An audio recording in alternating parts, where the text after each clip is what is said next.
seorang Zuxi, kepala itu udah terlihat, tapi Helek yang berhasil untuk mendapatkan satu player, tapi ternyata Hands pun tertangkap oleh Zone. Tidak masalah, Team Boy, kamu terlalu fokus dari depan, dan wow, ada ulti 1-3 kali ini, ternyata Team Boy berhasil.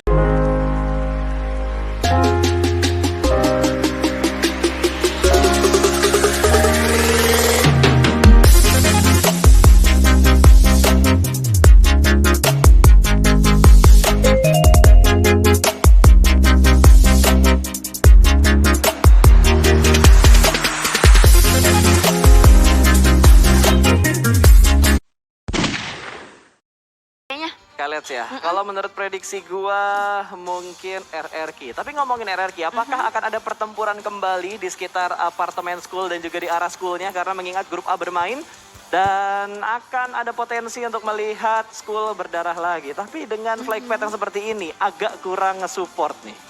Ya, karena agak jauh untuk bisa mencapai ke titik school. Tapi yang gua yakin 100% ngambil school tetap RRQ. Dan dilihat di situ Zone, ya betul, langsung balik, dia nggak mau ngambil school lagi setelah kemarin di match pertama dalam waktu beberapa detik saja, sekitar 17 detik ya kalau nggak salah, langsung diratakan. Nah, nama Cita lah. School, ya ngapain juga gambling. Ayo. Udah hari kedua, kesempatannya udah tinggal sisa sedikit lagi, mau nggak mau Zone sepertinya akan mengalah untuk bisa mencari poin supaya bisa lolos nanti ke Super Weekend. Betul, dan terlihat Zone mengambil area looting yang kosong ditinggalkan oleh Lefscape, karena Lefscape tidak bermain untuk di game kedua kita. Dan grup B pokoknya, grup B yang tidak bermain, dan circle-nya menuju ke arah sebelah kanan ini agak sedikit recall dengan apa yang terjadi di Miramar. Tapi kali ini Rangle-nya ternyata circle-nya Rotation juga pastinya untuk mengisi bagian pesisir pantai. Karena di pesisir pantai di bagian Lipovka itu adalah tempat yang nyaman juga. Andai kata nanti circle-nya mantul lagi ke kiri, ya nggak terlalu jauh juga kan untuk bergeraknya dan menghindari keramaian pastinya. Yap, betul sekali. Sementara dari Alter Ego Limax, mereka tidak mendapatkan gangguan sama sekali. Mereka akan memaksimalkan looting mereka untuk di arah SMB. Bigetron, baru kali ini gue ngelihat scrapping mereka tidak terlalu jauh kalau kita membicarakan farm yang biasanya diamankan oleh Red Aliens. Tapi sepertinya dari Luxi sadar tidak hanya Bigetron yang ada di daerah sekitar sini, ada Boom yang sudah mendapatkan beberapa vehicle untuk melanjutkan rotasi mereka, mungkin akan menuju ke arah Bielta. Benar, karena mereka juga memiliki drop zone di bagian kanan. Ini bakal enak sih sebenarnya untuk Boom. Dengan mereka sudah menguasai terlebih dahulu untuk drop zone-nya, mereka bisa spending time lebih lama untuk nge-looting juga, mengingat circle-nya masih ke arah kanan dan kanan. Sementara untuk kamera bergeser ke bagian Georgopo, harusnya masih dengan tim yang sama. Aura tidak berpindah sedikit pun di bagian apartemen. Dan tadi di match sebelumnya, ketika fight antara Aura dengan RRQ, itu keren banget sih RRQ sih menurut gue. Betul, setup yang mereka lakukan benar-benar membuat lawannya pusing.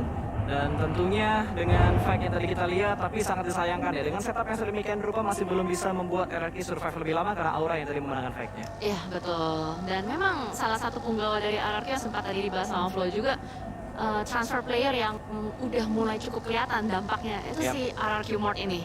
Dengan permainannya yang begitu stabil dan bisa menyeimbangkan RRQ, itu membuat RRQ di 2 hari ini bermain dengan cukup konsisten. Betul, kalau kita ingat juga lah, kalau kita ngomongin GD ya, karena GD juga lagi kesorot sama observer kita. GD juga termasuk tim pendatang baru di season 3 waktu itu dengan gebrakan, nah itu dia, gebrakan yang benar-benar mengejutkan dengan performa yang mereka lakukan. Dan mereka tak gentar banget untuk menghadapi big name. Bisa dibilang mereka pendatang baru di season 3, terus mereka bertemu dengan tim-tim besar. Waktu kala itu mereka posisi drop zone-nya juga bentrokan dengan EVOS, lalu mereka rotasinya juga sempat sering bertemu dengan Bigetron, tapi mereka nggak gentar gitu untuk di season 3. Dan season 4 ini tentunya akan menjadi pembuktian, karena gue sempat ngelihat ketika lagi off-season di MPL, perform dari GD itu agak sedikit menurun. Iya, sempat sih di beberapa turnamen ya memantau kegiatan dari GD sendiri ketika sedang bermain. Ya, tapi balik lagi, dengan adanya persiapan-persiapan juga yang mereka jalankan, harusnya sih di PMPL Season 4 mereka sudah jauh lebih ready. Dan pastinya kalau kita melihat Victim yang kali ini juga bermain di bagian Yasnaya, kemarin begitu agresif permainan dari Victim, berhasil untuk mendapatkan 19 kill point di Miramar. Tapi apakah nanti di Rangle mereka bisa kembali menguasai dan menjalankan tempo permainan yang sedemikian agresif atau tidak, kita lihat aja. Dan ini dia Nero yang bisa dibilang menjadi salah satu tim kuda hitam yang harus diwaspadai. Gue masih belum melihat nih Nero yang bermain dengan begitu baik di PMNC sebelumnya. Dan kali ini mereka juga punya player baru yaitu Miliano ya, yang sudah mulai menyeimbangi permainan dari Nero. Gue belum melihat ada Larry bermain selama match di PML ini. Apakah itu adalah kartu as dari Nero? Gue masih belum tahu juga. Ya, karena kalau kita lihat dari hasil yang sudah didapatkan oleh Nero dalam 2 hari ini belum terlalu maksimal lah, atau bahkan bisa dibilang benar-benar nggak maksimal gitu. Mereka terjebak di bagian bottom 4, bahkan mereka ada di bagian paling buncit untuk di urutan ke-20 dari 20 tim. Berarti mereka paling bawah saat ini dengan kondisi gap point ya, walaupun memang tidak terlalu jauh gitu antara GD yang menjadi juru kunci dengan 21 total poin, sementara Nero berada di arah 14. Gapnya memang tidak jauh, tapi bukan hal yang mudah untuk dikejar. Karena melihat permainan mereka yang belum stabil, terus tim-tim lain juga sudah mulai melakukan pembenahan. Yang mereka kejar adalah poin-poin yang bergerak, bukan poin yang stuck atau poin yang berdiam begitu saja. Makanya mereka harus benar-benar melakukan evaluasi yang totalitas sih kalau mereka ingin masuk ke Super Weekend yang pertama. Ya benar banget, dan apalagi di Super Weekend itu hanya diambil top 16-nya aja ya, top 16. Tapi bukan berarti mereka tidak mampu, karena kita masih ada beberapa match lagi. Namun langsung putar banting setir dari seorang Kraibu. Akankah ditantang dari tim Bigetron kali ini, atau mereka bakal ninggalin sepertinya akan ditantang di pasta? Wah gila, disamperin begitu saja oleh Supply Bank, dan gue kira tadi gerakannya akan langsung melanjutkan ke checkpoint yang mereka incar, tapi begitu ditembakkan dari salah satu punggawa dari Red Aliens, mereka sedikit melakukan setup, satu pemain mereka offside dan memaksa 3 pemain lainnya bahkan harus mendapatkan atau menempati diri mereka ke sebuah checkpoint yang mungkin tidak mereka incar. Agak mengejutkan ya. Padahal biasanya kalau misalkan ada satu rumah bunyi tembakan, ada orang, cabut. Ini enggak. Kalau di klasik mungkin akan terjadi ada tembakan, hajar gitu. Tapi kalau di turnamen kayaknya untuk melakukan hal seperti itu, apalagi untuk di zona-zona awal, kayaknya belum. Oke, tadi kita ngeliat tadi dari player Bigetron langsung mulai posisinya. Namun Rosemary kali ini mengspot seorang Zuxi, kepala itu udah terlihat, tapi masih belum ditembak. Headshot dari seorang Rosemary mampu menumbangkan seorang Zuxi. Betul, itu tingkat kesabaran yang cukup besar dari seorang Rosemary. Dia nggak langsung nembak, tapi benar-benar menunggu sebuah momentum hingga Zuxi-nya diam, lalu dia tembak dan headshot. Dapetin satu pemain, langsung ada follow up dari Bigetron. Yuhai akan berusaha untuk menyelamatkan Zuxi saat ini dengan kondisi di mana pemain-pemain Supply Bank juga tidak langsung untuk melakukan setup push ke arah satu pemain dari Bigetron yang berhasil mereka tumbangkan. Ya, sebuah tap gertakan nampaknya yang dilontarkan oleh Supply Bank dan kembali mencari informasi-informasi dari seorang Rosemary. Sepertinya ini akan menjadi informasi yang sangat penting juga, mengingat mereka berusaha untuk mengambil alih rumah di bagian farm, di mana yang mereka tahu farm itu udah pasti ada Bigetron Red Alliance. Dan sementara kalau kita memantau circle yang sudah mulai dipadati oleh banyak sekali player-player, ada Nero juga yang mulai masuk dari arah jam 12, Aura dari sebelah kiri, dari sebelah jam 9 pun ada zone, bahkan Alter Ego masih berada di Pulau Selatan, masih belum mau menyeberang begitu saja, Pasta. Betul, AE bakal memainkan tempo lambat seperti yang biasanya mereka lakukan di season-season sebelumnya. Sorry, bukan AE-nya, tapi Limax-nya. Iya. Ya, tapi Limax-nya. Gue baru mau bahas lebih detailnya gitu, tapi gue baru ingat bahwa Alter Ego ini line up-nya berbeda. Saat ini yang ada di Alter Ego adalah punggawa Arrowwolf pada masanya. Betul, jadi secara keseluruhan gameplay itu dibawa karena mereka pindah secara satu tim, full tim yang pindah ya. Cepat turun untuk memberikan sedikit gangguan ke arah tim Onyx. Tapi lagi dan lagi belum ada commit fight di antara tim-tim yang ada. Apakah ini bakal menjadi sebuah commit fight pertama? Karena masih ada beberapa tekanan yang dilakukan menuju ke arah Onyx, tembakan dari Aura, dan Onyx tidak ambil pusing untuk merespon apa yang dilakukan oleh Aura. Mereka tetap bermain objektif untuk menuju ke checkpoint yang sudah mereka tentukan. Alright, ini menarik banget karena kedua tim bergerak secara beriringan. Yang satu berada di bagian high ground-nya, bahkan kali No Mercy turun. Oh no, apakah mungkin No Mercy akan langsung menabuh genderang perang yang pertama dibuka dengan DP kali 4-nya? Dan sebelum menyampaikan info, nampaknya pemanahnya Onyx akan berlabuh di tapping sedikit saja, tapi Onyx akan melakukan meta cuek, kabur aja terus untuk bisa fokus ke arah checkpoint yang mereka inginkan. Betul, bahkan di area rotasi yang aman mereka bermain di bagian pinggir circle, bahkan di arah jembatan sebelah kanan dari SMB mereka nggak ada gangguan sama sekali karena Bigetron lebih memilih untuk melakukan setup mereka sedikit menuju ke daerah perkayuan. Ada split position yang mereka lakukan, dua-dua meninggalkan 2 pemain di arah Milta, dan ada zone di sekitar mereka, ada GD di sekitar mereka juga. Bahkan dari Banyu untuk zone e-sport tidak melakukan beberapa pergerakan agresif. Kita tahu Banyu juga salah satu pemain yang biasanya melakukan beberapa pick-pick agresif. Tapi kali ini Banyu hanya ingin mencari beberapa informasi untuk area sekitar Milta. Benar, mengingat ini juga berarti sekitar 2 atau 3 match terakhir ya untuk setiap grup, karena berbeda juga kan untuk dari urutan permainannya. Dimana kan circle-nya akan berlabuh ternyata fokus mengecil ke arah bagian shelternya, harusnya akan menjadi area yang menarik mengingat shelter itu ada bagian underground-nya juga yang bisa dimainkan oleh beberapa tim. Bahkan kali ini dari Bigetron Red Alliance sudah mulai terkena tadi ada hit mark-nya satu masuk ke arah badan Dewa United. Betul, lumayan dalam tapi masih belum mendapatkan sebuah knockout untuk Bigetron. Kalau lihat dari Boom juga mereka sudah mendapatkan tempat yang nyaman. Posisi mereka juga sudah masuk ke dalam zona, bermain tipis di sekitar penjara atau prisonnya. Sementara Fokker yang mengamankan area lower ground tidak ingin overpick ke arah high ground karena di bagian atas sudah ada supply bank yang sewaktu-waktu bisa menembak ke arah Boom. Bahkan Boom melakukan split position, 3-1 split yang mereka lakukan. Berarti satu lagi itu adalah tadi ada Kenan. Oh, Voker yang diutus orang diri untuk berpisah. Ini cukup menarik ya setup dari Boom itu sendiri.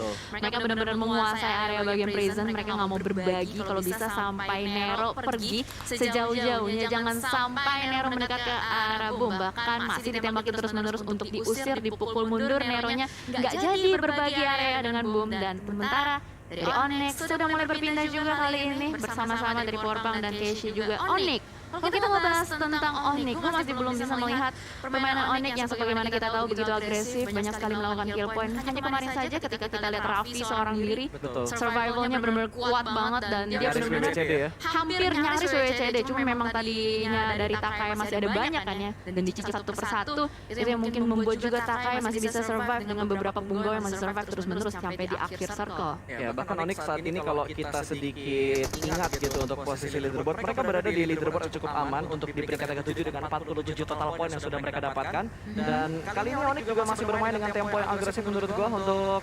berusaha mendapatkan informasi dan sedikit memberikan gangguan kepada tim-tim yang rotasi di sekitar mereka menuju ke checkpoint-checkpoint yang sudah mereka tentukan. Dan kali ini Casey yang sudah mengganti kendaraannya dengan bagi yang lain akan melakukan regroup dan sudah mulai memberikan tanda ke kiri, tapi tidak fokus bahwa di depan dia ada sebuah pohon. Enggak, itu salah pohonnya. Oh, itu salah pohonnya. Siapa yang taruh pohon di situ? Bener, karena Casey itu cowok, jadi cowok itu selalu salah. Iya, ada yang nanam pohon ya. Betul. Oke, dan sementara juga di sisi lain Boom yang masih menempati rumah yang sama seperti yang kita sudah bahas sebelumnya, tidak benar sama sekali. Ini benar-benar 15 menit tidak ada fight yang berlanjut ya, hanya sedikit gertakan-gertakan, informasi yang dikumpulkan benar-benar jauh beda 180 derajat dengan hari pertama yang kemarin kita nonton bareng Pasta. Betul, ini gila, semua tim mengamankan seperempat sampai ke 50% circle-nya.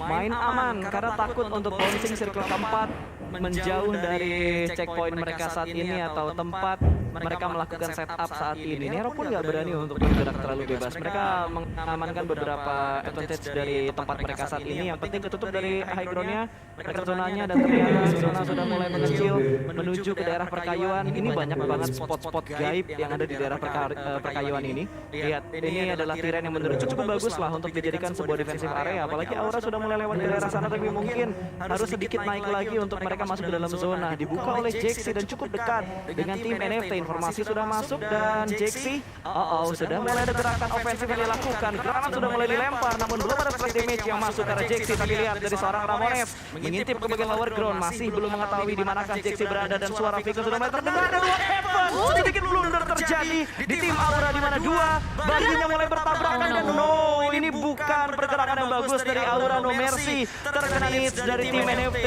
Bad move dilakukan oleh Aura dan membuat mereka dalam tekanan besar dari tim NFT. Ya, itu adalah sebuah kesalahan Nino yang menjadi fatal, harusnya masih bisa di revive. Tapi masalahnya dari NFT akan memanfaatkan momentum ini untuk terus-menerus ganti granat ke depan. Felipe lihat masih saja terus-menerus melempari granat demi granat menangkap Jada dengan Jason akan berusaha untuk melakukan repositioning sedikit, tarik mundur, tidak mau bermain terlalu berdekatan dengan NFT. Namun hati-hati juga untuk Aura. Sementara di sisi lain sudah ada Nero yang sudah memantau dan pastinya mendengarkan ada suara tembakan-tembakan, terlebih lagi ada smoke yang sudah di pop out begitu tebal.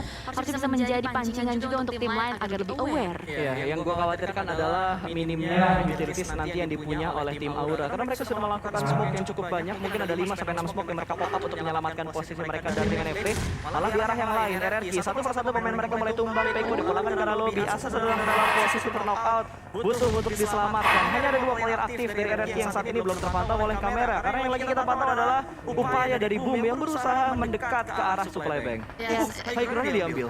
Ini Boom susah banget sih. Dia soalnya kalau mau masuk di depannya sudah ada 2 palang pintu, ada 2 tim, ada Nero dari tim lain. Namun kamera kali ini akan fokus dulu dengan fight yang sudah mulai pecah antara Scarlet dan juga RRQ. Mort yang masih leading out di depan sana dan nampaknya kembali lagi dan lagi breakdown terjadi JST breakdown. Namun ternyata dari sini akan berusaha untuk melakukan take out dan ternyata RRQ sayang sekali harus keluar di posisi ke-16, tidak membawa poin sama sekali. Betul, bahkan fight terjadi di area yang lain di Indus Gaming, tapi 2 pemain tumbang. Boom melakukan agresif, namun mereka harus kehilangan 2 pemain, trade 2 untuk 2 antara Boom dan juga Supply Bank. Kondisi berimbang, Poker juga ikutan tumbang. Supply Bank unggul dari segi fight, sudah mulai melempar utilitiesnya ke arah depan dan sudah mulai ada pergerakan untuk menyelamatkan rekan-rekan Supply Bank yang lainnya. Tapi masih ada Ken yang siap sedia untuk menyambut kedatangan dari 2 pemain. Supply Bank yang lainnya sudah mulai melakukan shoulder pick yang berbeda bagian adalah terjadi batu. Namun dari seorang Ken masih cukup tenang. Jiggle tipis tumba-tumba ke arah sebelah kiri dan berhasil mendapatkan korban berikutnya. 1v1 situation antara Bilot dan juga Ken. Sudah sudah mulai bergerak ke depan dan spot ternyata ada third party Nero menembak dari belakang dan Boom dipulangkan ke arah lobby. Wow. Supply Bank nampaknya berhasil untuk menjaga bibir circle dengan sangat baik. Plus juga ada bantuan dari sisi lain pastinya. Ada third party yang turut andil dalam fight yang sebelumnya terjadi. Sementara kalau kita lihat dari Backteam kali ini bakal langsung close combat dengan arah ke hijau 365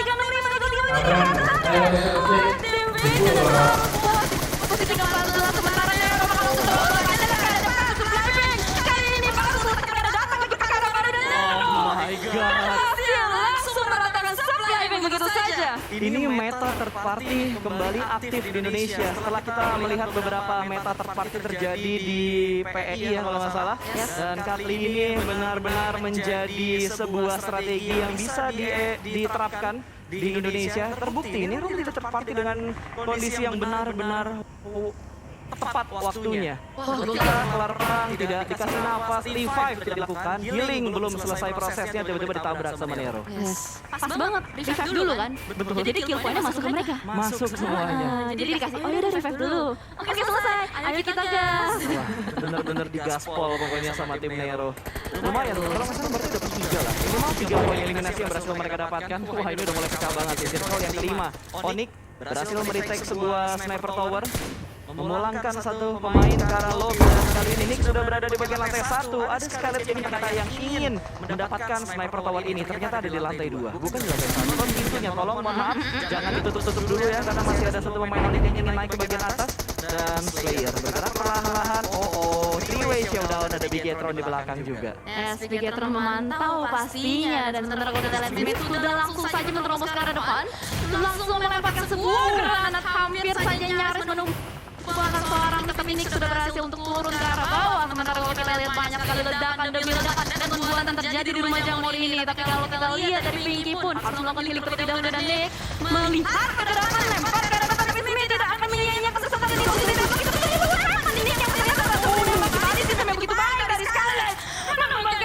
Dan kali ini dari Smith harusnya masih bisa mampu menyelamatkan bandara tapi tidak bisa. Zona sudah mulai bergerakan. Betul, dan gue yakin umur mereka juga tidak terlalu lama lagi karena ada DU yang akan memotong rotasi dari Scarlet Gaming. DU ikut menembak, Bigetron ikut menembak, ada 2 tim yang sudah mendapat zona. Memotong rotasi untuk Scarlet Gaming. Ini akan sangat kerepotan tentunya untuk Scarlet, dimana Slayer terjebak di arah Blue Zone. Healingnya nggak tahu ada berapa banyak, tapi Smith harusnya bakal nge-share healingnya ke arah Slayer untuk Scarlet bertahan lebih lama. Tapi di arah lain ada zone yang bakal berperang dengan victim. Bisa mendapatkan tembakan, ada counter shoot, namun Indul yang dipunya oleh Mineral lebih perfect karena dia berada di balkon, sementara pemain tim berada di arah yang open field.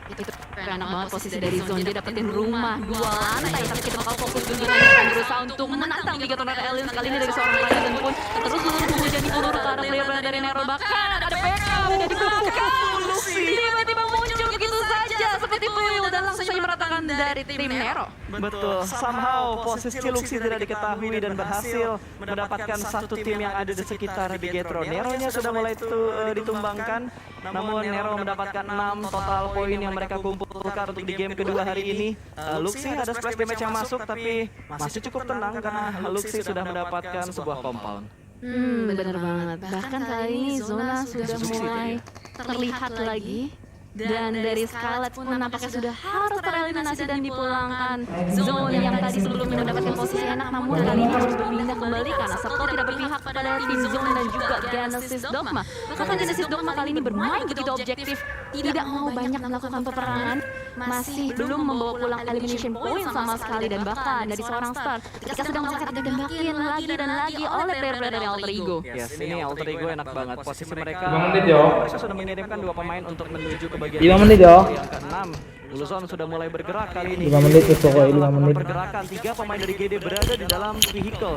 Namun masih diperhatikan apakah mereka akan menentukan titik rotasi mereka ke arah mana, dan akhirnya vehicle mereka sudah mulai bergerak di mana Star akan menjadi orang terakhir yang masuk dalam zona. Tapi di tengah rotasi mereka bakal mendapatkan gangguan, mereka bakal tabrak perkara Dev dan super guna. Tiga pemain tumbang. Sorry, 2 pemain tumbang dari GD. What happened? Ada Bruder Smoke juga dilakukan oleh super guna dan hampir mendapatkan korban yang berikutnya. Tapi kali ini harus reload dan harus mengontrol area mereka lagi karena mereka cukup dekat dengan tim-tim lain yang ada di sekitar mereka. Tidak hanya satu tim yang menghalangi rotasi dari Alter Ego, ada 2 tim. NFT join the fight. Join the fight somehow, dari sisi kanan muncul tiba-tiba dari NFT langsung memberikan tekanan lebih lagi kepada tim Alter Ego. Bahkan kali ini NFT harus fokus ke arah 2 sisi. Ada Bigetron Red Aliens dan juga ada tim Alter Ego, sementara dari zone kali ini cukup kesulitan juga. Ada Dewa United yang masih menghalangi, bahkan beberapa tembakan sudah mulai masuk, lemparan Molly ke arah depan berusaha untuk menyelamatkan temannya dari tim zone. Tapi kali ini agak sedikit sulit dari Banyu, sulit untuk bisa naik ke atas. Mobil sudah mulai meledak juga di sisi lain. Bigetron akan berhadapan dengan NFT. Betul, NFT sudah mulai bergerak sedikit mendekat ke arah Bigetron, di mana Bigetron juga masih dalam posisi split position. Ini 2-1-1 setan yang dilakukan oleh Bigetron. Tapi lihat Steve Boy kali ini gerak pelanan pasti ada lempar. Oh, itu smoke.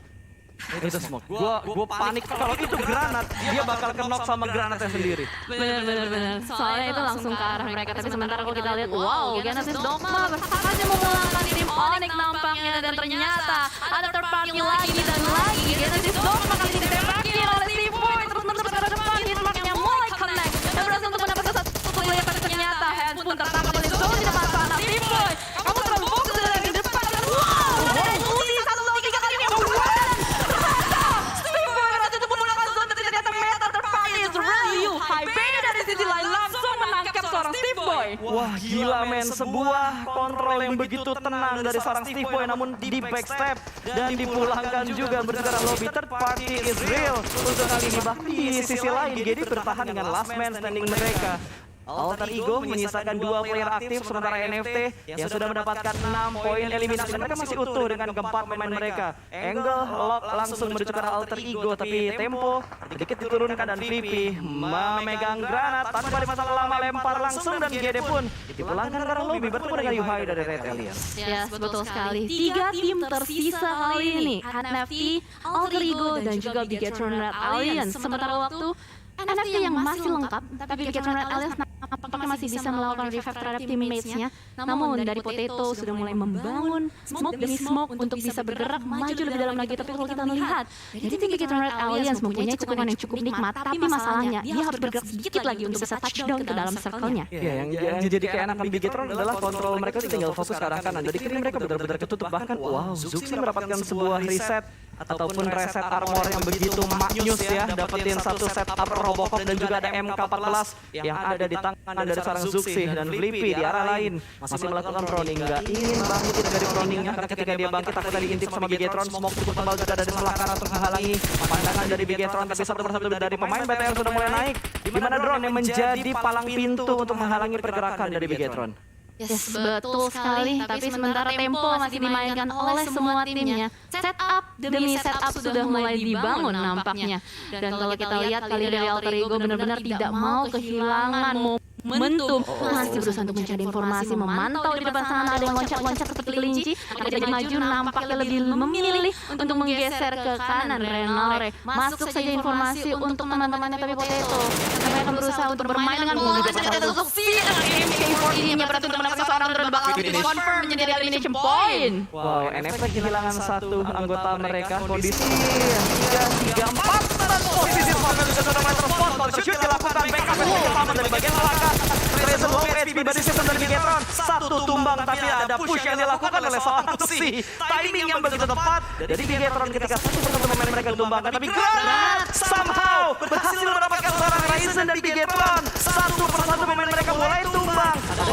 Ada dan Super Una yang ternyata ditaklukkan. Yuhai make a play. Kontrol areanya ke sebelah kanan benar-benar maksimal. Yuhai bahkan men-spot dua pemain dari tim Alter Ego. Yes, langsung saja body system dari kita Alien seorang Yuhai dan Luxi langsung mengconfirm elimination point terhadap satu player di depan sana. Dan kali ini NFT harus lebih berhati-hati lagi, tapi Potato sudah memegang AUG-nya, mendapatkan informasi kembali ke arah depan, tidak mau terlalu tergesa-gesa. Beriringan dengan Renalre di belakang sana menjadi cacing-cacing, dan tapi Ryzen sudah mulai bangkit juga mencari informasi. Kita lihat posisi dari Luxi, dia bisa menjadi game changer nampaknya. Betul, Yuhai juga tidak melepaskan angle kanannya. Itu kuikat dan ternyata Filip yang berhasil mendapatkan pemain dari Alter Ego. Posisi Filip juga sudah terspot dan winner chicken dinner untuk Red Aliens di game yang kedua. Dengan total ada 9 kill yang berhasil dikumpulkan oleh Red Aliens. Yes, nampaknya untuk di kali ini Bigetron Aliens benar-benar fokus dengan rotasi mereka. Tidak terlalu banyak untuk kill point-nya, tapi cukup untuk memboosting point mereka pastinya juga. Lagi-lagi Bigetron Aliens berhasil untuk menyabet WWCD di map Erangel, map yang sama seperti kemarin mereka mainkan di match pertama di hari Sabtu. Gokil. Tadi yang gua salutkan adalah apa yang dilakukan oleh Yuhai. Benar-benar fokus angle ke kanan dan mempercayakan 3 pemain RA yang lainnya untuk mengambil kontrol untuk arah depan dan juga sebelah kirinya. Satu orang dari Bigetron mampu menghalangi 2 movement yang dilakukan.